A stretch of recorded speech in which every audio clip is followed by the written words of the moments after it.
The unofficial motto of the Texas Military Forces Museum is the best kept secret in Texas. And that's because many people don't know we're here. Even people who have worked on Camp Mabry for years don't know we're here. But we're trying our very best to change that. This museum actually started with General Scribner and a room full of stuff, if you will. Major General Jake Dennis tasked General Scribner to start a museum to capture and perpetuate the history, the artifacts, the memorabilia of the Texas military forces. At any rate, General Scribner, with a handful of volunteers, Carl Dyckman namely, started converting the museum from what it was then to what you now see today, a 45,000 foot showcase. When I came on board, General Scribner tasked me to bring change. He wanted to see some improvements to the museum. We have 60 some odd volunteers that do everything from vehicle maintenance to our librarian is a volunteer, and collectively we put our heads together and we're trying to come up with many new ideas for the museum, new exhibits, and we're expecting a new diorama. We have many dioramas. The last one that is expected to come in the October time frame is a diorama depicting the last battle of the Civil War, which was the battle at Palmetto Ranch in far south Texas. We have 5 of these dioramas that were put together by school children in Gilbert, Arizona. Their teachers are history buffs, and they're very interested in history. The children get these little figurines that you see here. They mold them in the shape that they want them, hand paint them, and then put them in the historical context. What you have here is a diorama of the Alamo on March 6th, about 7 o'clock in the morning in 1836. After a 13-day siege, Santa Anna's finally breached the north wall of the Alamo using 2 12-pounder cannon. He's also using scaling walls on the west side of the Alamo to come over the walls with. 185 Texans were defending the interior portion of the Alamo. They were under the co-command of William Barrett Travis and Jim Bowie. You also will see Davy Crockett and his 30 volunteers defending the palisaded area close to the Alamo Chapel, which he considered the weakest part of the Alamo. The Mexican soldiers, totaling about 5,000, are pouring through the walls. Now they are in different uniforms, which represents individual regiments of the Mexican Army. On the north side of the Alamo, Santa Anna and his staff stood watching what was going on. We're probably one of the few states that has what we call a muster day. Of course, in the old days, a muster day was when the local commander would muster all of the able-bodied men and count their heads, make sure that they were properly armed and clothed, so that in the event of an emergency they could be called upon. And in sometime around 1976, I believe, General Bishop, the Adjutant General for Texas, reinstated muster day. And since that time, it has evolved into what I consider or call a kind of a military fair. We invite the public. We have demonstrations of various kinds, and it's a fun day. The kids come out, they get to crawl around on the equipment. We have food vendors, you can eat your heart out, and just have a good all-around time. It lasts 2 days.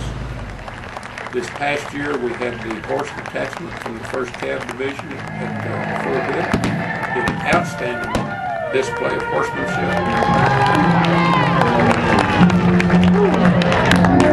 This drill is the wagon wheel, where the riders and mounts perform a wheelie movement in unison. Coming out of the wagon wheel, the detachment will turn into a column of 2s in preparation for the next drill. If you like what you see, folks, give them a hand.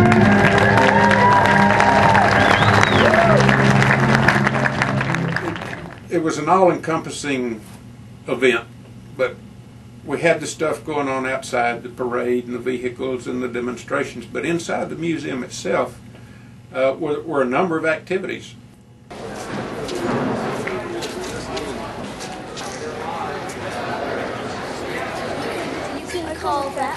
I call a pony. All National Guard units in the wars. Oh, these are the National Guard. Yes. And what do the National Guards do? National Guard, Like, it's just like the Army, except they belong to the states, they belong to the governor. But in time of war, they can be called up and wow.